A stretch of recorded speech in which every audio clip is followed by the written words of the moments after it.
Okay, viral hepatitis அப்படின்னா என்னென்னா, அவங்க எல்லாருமே வந்துட்டு ஒரே மாதிரி கிளினிக்கலி சிமிலரி டிசீஸ் காஸ் பண்ணுவாங்க. ஆனால் அவங்க 5 பேருமே வந்து 5 different viruses and transmission and mode of transmission எல்லாமே வந்து டிஃப்ரெண்ட்டாக இருக்கும். ஸோ வந்து ABCDE இருக்குது. இப்போ வந்து ஃபஸ்ட்டு நம்ம ஏ பார்க்க போகிறோம்.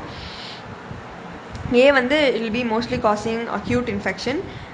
ப்ராப்ளம் ஸ்டேட்மெண்ட் எப்பயும் போல் வேர்ல்டு பொறுத்த வரைக்கும் என்னென்னா, அந்த WHO வந்து அது கிளாஸிஃபை பண்ணியிருக்கு ஒரு ஏரியாவையும். Area with high level of infection அப்படின்னு பார்த்தீங்கன்னா, அது வந்து mostly high level of infection எங்கே இருக்கும்? Poor sanitary condition, hygienic practices and stuff like that. So obviously that will be developing countries. இங்கே வந்து என்னென்னா, ஹை லெவல் ஆஃப் இன்ஃபெக்ஷன் இருக்கனால டக்குன்னு வந்து சைல்டுஹுட்லேயே வந்து அவங்களை அஃபெக்ட் பண்ணிடும். ஆனால் சைல்டுஹுட்டில் அஃபெக்ட் பண்ணுற இந்த ஹெப்படைட்டிஸ் ஏனாலே சைல்டுஹுட்டில் வந்து ஏசிம்டமேட்டிக்காக தான் மோஸ்ட் காமனாக இருக்கும். ஸோ அவங்க வந்து அப்படியே வளர்ந்துருவாங்க. அந்த ஹெப்படைட்டிஸ் ஏல வந்து வர இன்ஃபெக்ஷன் வந்து அதுலேருந்து அவங்க யூஸ்வலாக செல்ஃப் லிமிட்டிங் தான் அது, அண்ட் ரெக்கவர் ஆகிடுவாங்க. அதுலேருந்து ரெக்கவர் ஆகி அதுக்கு அவங்களுக்கு வந்து ஆன்டிபாடிஸ் வந்து which will be life long. So அவங்க வந்து இப்போ ஹை எண்டமிசிட்டி ஏரியாவில் இருக்காங்க அப்படின்னா அவங்களுக்கு வந்து சைல்டுஹுட்டில் அவங்களுக்கு வர்றதுக்கு வாய்ப்பு அதிகமாக இருக்குது. அவங்களுக்கு ஏசிம்டமேட்டிக்காக தான் இருப்பாங்க. ஆனால் அதுக்கப்புறமா வந்துட்டு அவங்களுக்கு ஆன்டிபாடி டெவலப் ஆகிறதுனால adult and young adult, older children அவங்களுக்குலாம் வந்துட்டு they will be immune. By that time they will be immune. So areas with intermediate levels of infection பார்த்தீங்கன்னா, அவங்க வந்து ஒரு வேரியபிளான ஒரு சானிட்டரி கண்டிஷன் இருக்கும் அந்த மாதிரி கண்ட்ரீஸில். அந்த இடத்துல வந்துட்டு ஓல்டர் ஏஜஸ்க்கு ஒரு ஹையர் சசெப்டபிலிட்டி இருக்கும். அது மட்டும் இல்லாமல் அவங்க கிளினிக்கலி சிக்னிஃபிகண்ட்டாக இருப்பாங்க. ஏன்னா சில்ட்ரனில் வந்தால் தான் அது வந்து ஏசிம்டமேட்டிக்காக இருக்கிறதுக்கான வாய்ப்புகள் இருக்குது. ஓல்டர் ஏஜஸ் அந்த மாதிரி இதில் வந்து வந்தாலே வந்து it will be like most commonly it will be clinically significant only. So பேரடாக்சிக்கலாக வந்து இன்டர்மீடியட் லெவல் ஆஃப் இன்ஃபெக்ஷன் இருக்கவங்களுக்கு அந்த older age mostly older age தான் அஃபெக்ட் ஆகும். Because they will not be immune to it. So அந்த மாதிரி affect ஆகுமா it be clinically significant. So அப்புறமா areas low level of infection அப்படின்னு கிளாஸிஃபை பண்ணியிருக்காங்க. அது வந்து developed countries like amazing sanitary condition இருக்கிற கண்ட்ரீஸில் நார்மலாக எல்லாருமே அஃபெக்ட் ஆக மாட்டாங்க. அந்த மாதிரி கண்ட்ரீஸில் ரொம்ப ஹை ரிஸ்க் குரூப் தான் அஃபெக்ட் ஆவாங்க. Injection drug uses, homosexual men, people travelling to areas of high endemicity, அந்த மாதிரி அது நம்மளுக்கே தெரியும்ல, அதை எழுதி விட்டுருணும். அதுக்கப்புறமா இந்தியாவில் வந்து அதோட கண்டிஷன் வந்து அவங்களுக்கு தெரியலையாமா. ஓகே, ஸோ இதோட முடிஞ்சு ப்ராப்ளம் ஸ்டேட்மெண்ட். நெக்ஸ்ட் வந்து epidemiological determinant agent factor. So agent factor வந்து இது ஒரு பிகோர்னா வைரஸ். ஓகே, பிகோர்னா வைரஸ்க்குள்ளே என்ட்ரோ வைரஸ்னு ஒன்று இருக்கும். அதுக்குள்ளே வரது தான் வந்துட்டு நம்ம ஹெப்படைட்டிஸ் ஏ. ஸோ இது வந்து போயிட்டு ஹெப்படோசைட்டை அஃபெக்ட் பண்ணி லிவர் டிசீஸும் காஸ் பண்ணும். அண்ட் ரெசிஸ்டன்ஸ் வந்து பார்த்திங்கன்னா இது ரொம்ப important. Low pH, heat, chemical இதுக்கெலாம் வந்து இது resistant. And also well water அந்த மாதிரி இதிலலாம் வந்து 10 வீக்ஸ் சர்வைவ் பண்ணும். அது மட்டும் இல்லாமல் நம்ம அந்த வாட்டர் எடுத்துகிட்டு வந்து சும்மா 60 டிகிரிக்கெலாம் நம்ம வந்து ஹீட் பண்ணோம்னா அது போகாது. அண்ட் நம்ம நார்மலாக ஒரு குளோரினேஷன் போடுவோம் பார்த்தியா, இதுதான் வந்து குளோரினேஷனுக்கு இந்த அமௌண்ட் தான் அப்படின்னா அதுலேயும் அது சாவாது. ஓகேவா? அப்போ எப்போ தான் அது சாவும் அப்படின்னா 100 டிகிரிக்கு நீ பாயில் பண்ணணும். ஐ மீன் பாயிலிங்னா 100 டிகிரி. ஸோ பாயில் பண்ணணும் கண்டிப்பாக. அப்புறமா அல்ட்ரா வைரஸ் ரேஸுக்கு அது வந்து it will be susceptible. Okay, so you have to boil and pass it under UV. So அது வந்து முக்கியம். அப்புறமா ரிசர்வாயர் ஆஃப் இன்ஃபெக்ஷன் வந்து ஹியூமன் தான். அண்ட் அது வந்து ஏசிம்டமேட்டிக், நான் சொன்னல ஏசிம்டமேட்டிக்காக இருக்க குழந்தைங்களுக்குலாம் வந்துச்சுன்னா டு சிவியர். ஓகே, அண்ட் இப்போ இதில் முக்கியமானது என்னென்னா, ஹெப்படைட்டிஸ் ஏனாலே there will be no chronic cases at all. Okay, அப்புறம் பீரியட் ஆஃப் இன்ஃபெக்டிவிட்டி வந்தோன்னா இதுவும் முக்கியம். இப்போ இது சிம்டம் வருது பற்றியா, அது என்ன சிம்டம்? ஜாண்டிஸ். அந்த ஜாண்டிஸ் வர்றதுக்கு 2 வீக்ஸ் பிஃபோரும் 1 வீக் ஆஃப்டரும் அவங்க இன்ஃபெக்டிவாக இருப்பாங்க. ஓகே, அண்ட் அது மட்டும் இல்லாமல் ஜாண்டிஸ் வந்து அதாவது ஆன்செட் ஆஃப் சிம்டம் வந்ததுலேருந்து இன்ஃபெக்டிவிட்டி வில் கம்ப்ளீட்லி டிக்ரீஸ். ஓகேவா? அண்ட் இன்ஃபெக்டிவ் மெட்டீரியல் என்ன எதில் வரும்னா ஃபீசிஸ். ஓகேவா? So faeco oral transmission. So faeces தான் இது.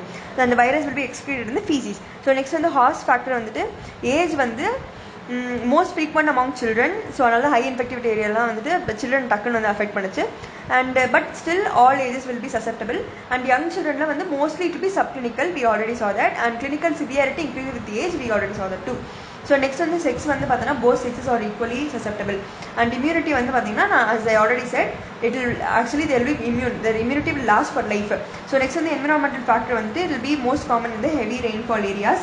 And as we saw in developing countries where they have poor sanitation, overcrowding, அது மாதிரிலாம் இருக்கிறதுனால it will give rise to waterborne and foodborne epidemics. Modes of transmission வந்து மெயினாக ஃபீகோ oral transmission. அதில் வந்து direct இருக்குது, இன்டைரக்ட் இருக்குது. அப்புறம் parental route and sexual transmission very very rare. அப்புறம் incubation period like we said 2 weeks before jaundice and 1 week after the jaundice. அப்புறம் clinical spectrum வந்து பார்த்தோன்னா ப்ரோட்ரோமல் ஸ்டேஜ் இருக்கும் ஓகேவா, அதில் வந்து நாசியா வாமிட்டிங் அந்த மாதிரிலாம் இருக்கும். அதுக்கப்புறமா நம்ம ஜாண்டிஸ் வரும். ஆனால் இது இந்த மாதிரியும் இருக்கலாம்.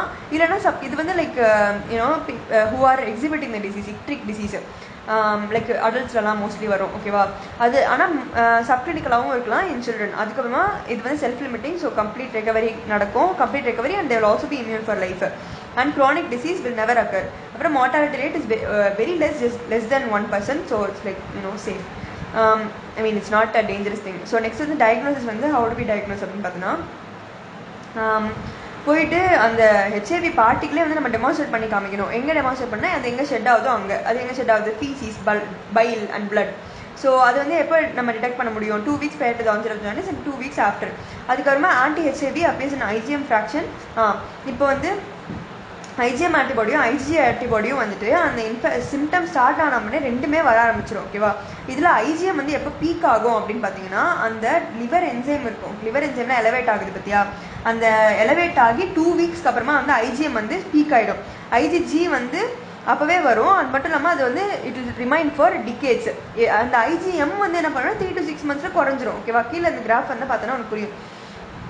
அதில் வந்து ஃபுல்லாக அந்த வைரஸ் அண்ட் ஃபீசிஸ் வந்து இந்த பாரு 2 weeks before the onset of சிம்டம்க்கு முன்னாடியே வர ஆரம்பிச்சிடும். அதுக்கப்புறமா சிம்டம் வந்ததுக்கப்புறமா அந்த இது பாரு அது டேப்பர் ஆகிட்டே வந்துச்சு பாரு. ஸோ அந்த கிராஃப் பார்த்தீங்கன்னா புரியும் ஓகேவா. ஸோ ஐஜிஜி அண்ட் ஐஜிஎம் வச்சு டிடெக்ட் பண்ணலாம். அதுக்கப்புறமா ஹெச்ஐவி பார்ட்டிகல் டேரெக்டாக நம்ம வந்து டிடெக்ட் அந்த செட்டிங் எங்கெங்கெல்லாம் செட் ஆகுதோ அதுலேருந்து டிடெக்ட் பண்ணலாம். அப்புறம் மூணாவதாக எப்படி டிடெக்ட் பண்ணலாம் அப்படின்னா சீரம் அலைன் டிரான்ஸ்பரண்ட், பிலிரூபின், அந்த மாதிரி நம்ம லிவர் ஃபங்க்ஷன் டெஸ்ட்டும் எடுத்து நம்ம பார்க்கலாம் ஓகேவா. ஸோ இப்போ நெக்ஸ்ட் வந்து பார்த்தீங்கன்னா ப்ரிவென்ஷன் அண்ட் கண்டெய்ன்மெண்ட். ஏன்னா நம்ம இப்போ டயக்னோஸ் பண்ணிட்டோம், இப்போ நெக்ஸ்ட் வந்து நம்ம ட்ரீட்மெண்ட் பண்ணலாம் அப்படின்னு போனால் ட்ரீட்மெண்ட்லாம் ஸ்பெசிஃபிக்காக இதுக்கு எதுக்கும் இல்லை ஓகேவா. ஸோ அதனால தான் நம்ம ப்ரிவென்ஷன் பண்ண போகிறோம். ஃபர்ஸ்ட் வந்து கண்ட்ரோல் ஆஃப் ரிசர்வாயர். ஸோ இப்போ வந்து நம்ம கண்ட்ரோல் ஆஃப் ரிசர்வாயர் அப்படின்றது ரொம்ப கஷ்டம். ஏன் கஷ்டம் அப்படின்னு பார்த்தோன்னா ஏன்னா அது வந்து ஒரு incubation period even when the symptom is not evident அப்போவே வந்து அந்த வைரஸ் வந்து ஷெட் ஆக ஆரம்பிச்சிடும். அப்போவே அவங்க இன்ஃபெக்டிவ் ஆகிடுவாங்க. அப்புறம் ஏர்லி ஃபேஸ் ஆஃப் இல்னஸே அவங்க இன்ஃபெக்டிவ் ஆகிடுவாங்க. அந்த ஏர்லி ஃபேஸ் ஆஃப் இல்னஸ் கூட நம்மளுக்கு தெரியாது, பிகாஸ் மோஸ்ட் காமன்லி அது வந்து சப்கிளினிக்கலாக தான் ப்ரெசென்ட் ஆகும். அதுக்கப்புறமா ஸ்பெசிஃபிக் ட்ரீட்மெண்ட்டும் இல்லை. ஸோ அதனால் it's very hard to control the reservoir and also it will B appearing in low socio economic profile. அப்போ என்ன தான் பண்ணணும் அப்படின்னா சிம்டம் அப்படின்னு ஒன்று வந்துச்சுன்னா அவங்க வந்து கம்ப்ளீட் பெட் ரெஸ்ட் எடுக்க சொல்லணும். அது மட்டும் இல்லாமல் அவங்களோட ஃபீசிஸ் அண்ட் ஃபோமைட்ஸ் வந்து நம்ம டிஸ்இன்ஃபெக்ட் பண்ணணும். ஸோ அதுக்கு என்ன யூஸ் பண்ணால் வெரி இம்பார்ட்டன்ட் 0.5% சோடியம் ஹைப்போக்ளோரேட் ஓகேவா. அப்புறம் கண்ட்ரோல் ஆஃப் டிரான்ஸ்மிஷன் தான் நம்மளால் முடியும். ஸோ அதனால் நம்ம என்ன பண்ணோம் simple hand washing and disposal of excreta, like you should stop the water and food and milk from contaminating with this ஓகேவா. அப்போ நீ வந்து ஒழுங்காக வாட்டரை வந்து நீ பியூரிஃபிகேஷன் ட்ரீட்மெண்ட் அதெல்லாம் பண்ணணும். அண்ட் எவ்வளோ குளோரின் வந்து வேணும் அப்படின்றது இம்பார்ட்டன்ட், பிகாஸ் அது வந்து ஒரு பர்டிகுலர் டைப் ஆஃப் குளோரினுக்கு தான் அது வந்து சாவும். அது எவ்வளோனா 1 milligram per liter of free residual chlorine should be there in 30 minutes இருக்கணும் அது கண்டிப்பாக at pH values of 8.5 or less okay. So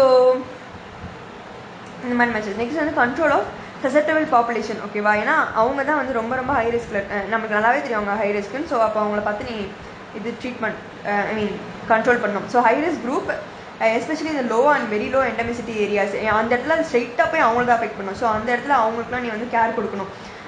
so அது யார் யார் அப்படின்னா ட்ராவலர்ஸ் பீப்புள் வந்து லோ எண்டமிக் ஏரியாவிலேருந்து ஹை எண்டமிக் ஏரியா ட்ராவல் பண்ணுறாங்க. அதுக்கப்புறமா அந்த யூஸ்வல் ரிஸ்க் குரூப் ஹோமோசெக்சுவல்ஸ் அந்த மாதிரி பீப்புள்.